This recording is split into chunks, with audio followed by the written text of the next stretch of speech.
Hello viewers, இன்றைக்கி நம்ம இதன் ப்ரோ சேனலில் என்ன பார்க்க போகிறோன்னா சௌராஷ்டிரன் ஸ்பெஷல் குழம்பு பொடி தான் பார்க்க போகிறோம். இந்த குழம்பு பொடி பார்த்திங்கன்னா நம்ம சௌராஷ்டிரன் எல்லாருமே யூஸ் பண்ணுவாங்க. இதனுடைய அளவுகள் எல்லாமே நான் மென்ஷன் பண்ணி உங்களுக்கு காமிக்கிறேன். இந்த குழம்பு பொடி பண்ணுறதுக்கு அளவுகள் என்ன பார்த்தீங்கன்னா, மிளகாய் வத்தல் 200 கிராம், தனியா 1 கிலோ, கருப்பு உளுந்து வந்து 400 கிராம் எடுத்துக்கணும், வெந்தயம் வந்து 25 கிராம் எடுத்துக்கணும், விராலி மஞ்சள் பார்த்திங்கன்னா 50 கிராம் எடுத்துக்கணும், அப்புறம் புழுங்கல் அரிசி வந்து 400 கிராம் எடுத்துக்கணும். அவ்வளோதான் அதோட அளவுகள்.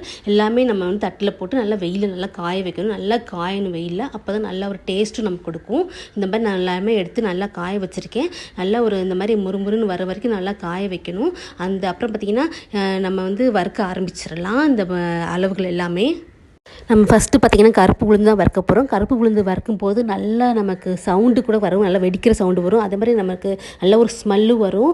அந்த மாதிரி வறுத்துக்கணும். நல்லா ஒரு முறுமுறுன்னு நம்ம சாப்பிட்டு பார்த்தா முறுமுறுன்னு இருக்கணும். அந்த அளவுக்கு வறுத்துக்கணும். ஒரு 10 மினிட்ஸ்க்கு மேலேயே ஆகும். அப்புறம் பார்த்திங்கன்னா அப்புறம் தனியாக வறுத்துக்கணும். தனியாக பார்த்திங்கன்னா நல்லா இந்த மாதிரி மெரூன் கலரில் வரும். அந்த அளவுக்கு வறுத்துக்கணும். அந்த மாதிரி நான் கலர் காமிச்சிருக்கேன் உங்களுக்கு.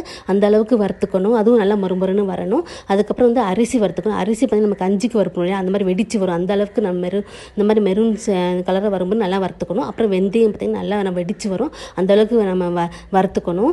அதுக்கப்புறம் பார்த்திங்கன்னா மிளகாய் வத்தல் வந்து லைட்டாக வறுத்தாலே போதும். எல்லா பொருளும் வறுத்தவொடனே விராலி மஞ்சள் மட்டும் அப்படியே நம்ம வெயிலில் காஞ்சது அப்படியே போட்டு நம்ம மிஷினில் அரைக்கும் போது போட்டுறணும்.